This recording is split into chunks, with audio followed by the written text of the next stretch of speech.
Hariom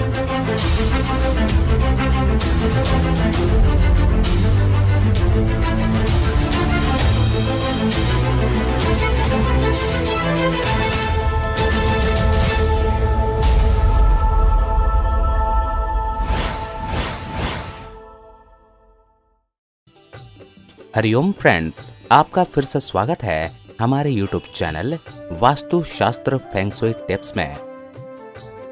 friends, आपको मैं बताने जा रहा हूँ ऐसे करें घर में हवन। इस जानकारी को बताने से पहले ये मैं आपको बता दूं, आपने अभी तक हमारे इस चैनल को सब्सक्राइब नहीं किया हो तो कृपया सब्सक्राइब कर लें, ताकि ज्योतिष शास्त्र एवं वास्तु शास्त्र से संबंधित सारी जानकारी आपको मिलती रहे। आज आप लोगों के समक्ष माता के हवन की सरलतम विधि बता रहा हूँ। आशा करता हूँ कि आप इसको समझकर हवन करके माता के आशीर्वाद के अधिकारी बनेंगे। ऐसे तो माता के हवन में अनेक सामग्रियों का उपयोग होता है, पर जैसा मैंने बताया कि यह आप स्वयं घर पर बिना किसी पुरोहित के मदद से कर पाए, उसके लिए हवन सामग्री इस प्रकार है। पहला हवन कुंड, दूसरा आम की लकड़ी, तीसरा हवन सामग्री। हवन सामग्री में काला तिल, चावल अखंडित, जवा यानी जौ, गेहूं, पीली सरसों, चना, काली उड़द, साबुत, गुगल, अनारदाना, बेल पत्र, देसी गुड़ अथवा शुद्ध शहद। चौथा गाय का घी, पांचवा देशी कर्पूर, छठवां दिया, सातवां हवन सामग्री मिलाने के लिए बर्तन, आठवां घी की आहुति डालने के लिए लंबा चम्मच, नौवां गंगा जल, 10वां लोटा या आचमनी, 11वां पान का पत्ता, 12वां अनारदाना, 13वां फल, 14वां फूलमाला और 15वां भोग के लिए मिष्ठान। हवन शुरू करने से पहले सर्वप्रथम हवन करता स्नान करके स्वच्छ वस्त्र धारण कर ले। उसके बाद जो बताई गई हवन सामग्री है उसको एक बर्तन में साफ करने के उपरांत अच्छे से मिला लें। बाजार में बनी रेडीमेड हवन सामग्री भी उपयोग कर सकते हैं। हवन कुंड को घर के ऐसे स्थान पर स्थापित करें जहां वह बच्चों की पहुंच से दूर रहे। हवन कुंड ऐसे व्यवस्थित करें जिसमें आपका मुंह हवन के दौरान या तो पूर्व दिशा में हो अथवा उत्तर दिशा में हो। हवन सामग्री मिलाने के बाद किसी बर्तन में रख लें। सर्वप्रथम अपने ऊपर गंगा जल छिड़क कर अपने को शुद्ध करें। एक दीपक प्रज्वलित करें। यह दीपक पूरे हवन के दौरान बुझना नहीं चाहिए। उसके बाद कुछ आम की लकड़ियों को हवन कुंड में रखें और कर्पूर के माध्यम से उसमें अग्नि को प्रज्वलित करें। तत्पश्चात हवन कुंड पर से क्लॉकवाइज यानी घड़ी की सुई की दिशा में जल को घुमाएं।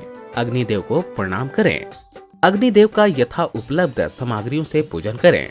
पुष्पमाला हवन कुंड के बाहर चढ़ाएं। फल और मिष्ठान का भोग लगाएं। मिष्ठान को अग्नि में डाल सकते हैं।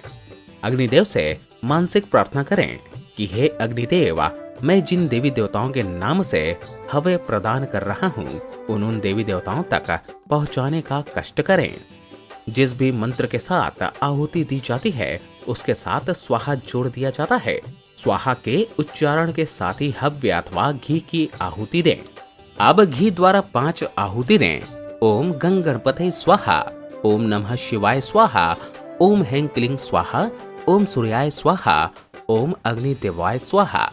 इसके बाद देवी हवन में हव्य से ओम दुर्गा देवी नमः स्वाहा, ओम शैलपुत्री देवी नमः स्वाहा, ओम ब्रह्मचारिणी देवी नमः स्वाहा, ओम चंद्रघंटा देवी नमः स्वाहा, ओम कुष्मांडा देवी नमः स्वाहा, ओम कात्यायनी देवी नमः स्वाहा, ओम कालरात्रि देवी नमः स्वाहा, ओम महागौरी देवी नमः स्वाहा, ओम सिद्धिदात्री देवी नमः स्वाहा।